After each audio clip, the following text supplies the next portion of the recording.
Bienvenue sur l'Order Management du TSR. Sur cette partie-ci, il faudrait indiquer la date à laquelle on a rempli le MSA, le délai de livraison, qui est la date du traitement de la commande internationale au niveau de la coordination, plus le délai de livraison de APU, plus le délai de dédouanement, plus le délai pour la réception de la commande au niveau du projet. Il faudrait aussi indiquer la périodicité des commandes et le nombre de mois de stock de sécurité pour les articles normaux et les articles critiques.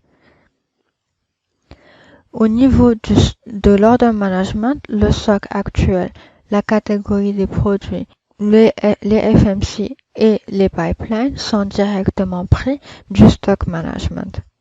Sur cette page-ci, le TSA nous recommandera une quantité à commander au niveau des commandes urgentes, mais aussi au niveau des commandes normales. Quelle est la différence entre commande urgente et commande normale?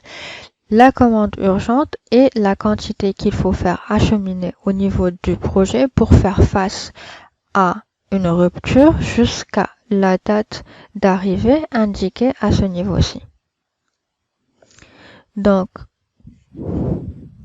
qu'est-ce que ça veut dire? Ça veut dire que pour cet exemple-ci, pour la tétracycline, l'outil me recommande de faire parvenir 4900 en mars pour répondre à une consommation entre mars et le 21 avril 2017. Bien sûr, toutes les commandes urgentes ne peuvent pas être livrées. Il faudrait les retraiter manuellement. Toutes les commandes qui ne peuvent pas arriver en temps doivent être annulées. Si on les emprunte par contre au niveau des autres sections ou au niveau d'un partenaire, il faudrait les garder.